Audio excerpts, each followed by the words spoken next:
Peace, everybody. Greetings. This is Fasting is Life, and I'm back in for more awesome video from the news. And this article that I'll be reading to you guys is from the Wall Street Journal, and the title is "More Homes Are Going Dark as Moratoriums on Utilities Shuts Off End." And I'll be reading about it. And let me show you this article. Yeah, check this out. And this article is gonna be talking about this family, this lady right here. So, and this picture will kind of give you an idea what it's about. So, one second, let me read it. It was published on September 26, 2020 by Chris Mayer. Fair use.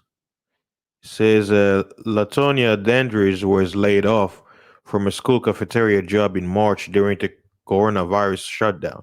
6 months later, she is now anxious, waiting for the moment when her electricity will be shut off. In North Carolina, where Miss Dandridge lives, a moratorium on utility disconnections ended September 1st.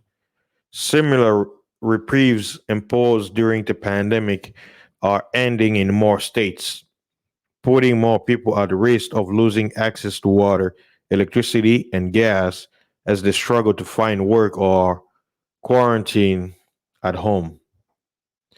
Miss Dandridge, 36 years old, said her unemployment insurance payments, which she applied for in June, have not yet arrived. Her electricity bill, unpaid for months, is now 600. A sister is helping her make car payments, but there is no more money left to borrow. It may be a week, it may be the end of the month, say Miss Dandridge, whose four children take classes on school issued laptops in our apartments in Fayetteville. I don't know when they're gonna turn it off. Since the pandemic, 36 states have issued moratoriums on utility shutoffs for people who couldn't pay their bills. I know Texas is one of them. In other states, utility companies voluntarily stopped disconnecting customers who fell behind. Between now and mid October, an estimated 24 million households are set to lose protections as moratoriums end in 9 states. They have already expired in 14 states, leaving 13 in place, according to an analysis of state moratoriums by Carbon Switch, an energy efficiency startup. Moratoriums are currently set to expire in Texas at the end of September, Virginia on October 5th, and Washington on October 15th. Utility companies say they can afford to halt shutoffs indefinitely without raising prices for all their customers. Every utility in the country is facing the same situation, said Chris Heck, a sportsman for First Energy, which serves 6.1 million customers from Maryland to Ohio. It's red unprecedented. We have to balance the needs of customers with what makes the most sense to keep the lights on. So basically, a bunch of companies they're now like, oh, we gotta stop being, postponing the payments. Now it's time to pay. It's time to collect. Let me skip down. It says, but the debt burden is growing in many states. In Massachusetts, the amount of money owned by utility customers throughout July was 200 million more than through the same time last year, according to a report filed by utility companies. More than 10,000 customers were 90 days or more behind in payments. Man, so many numerological coding in that. 96 upside down. Uh, Average are going through the roof, say Charlie Arak, a Boston based attorney with the National Consumer Law Center, which advocates for low income residents.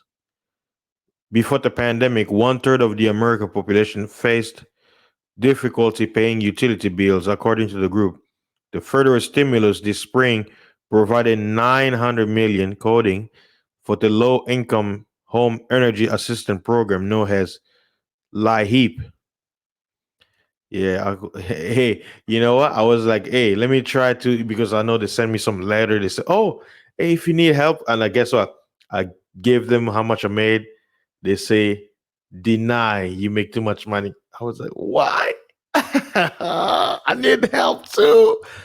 It's just me.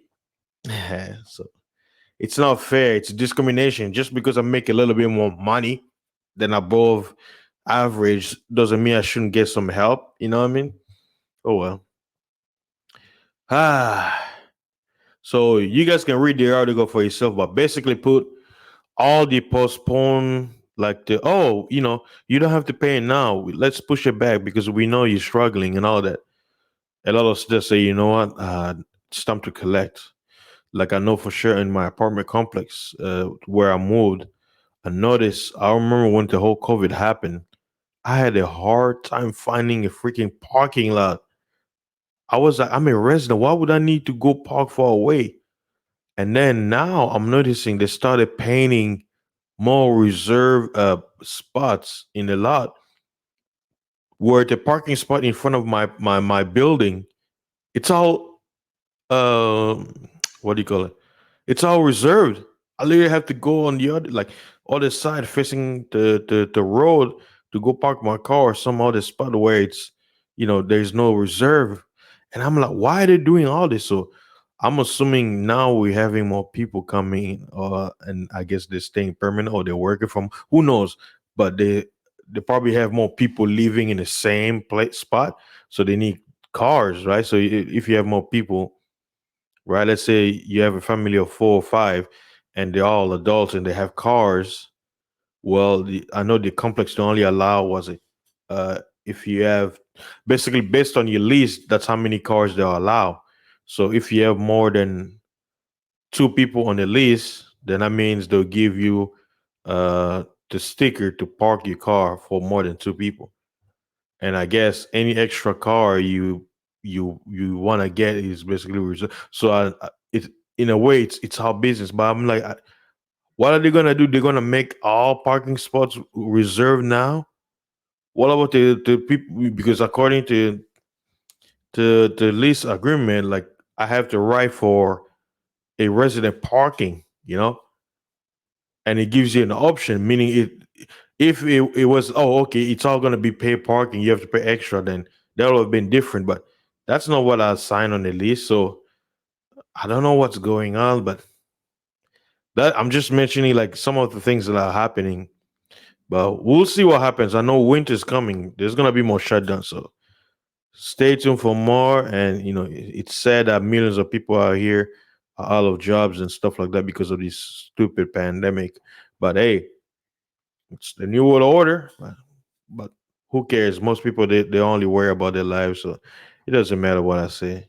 So yeah, check out the article. I'll post the link in the description box so you can go and read it for yourself. So basically, the Wall Street Journal, it was basically an article focusing on a particular person, and at the same time backing it up with certain information to back up what's talking about that a lot of families, especially those who are what people refer to as Section A, like government funded homes and stuff like that. So they're struggling too. It's like the government's like, well, how long can we sustain this? So and we're in election year, so we'll see what happens.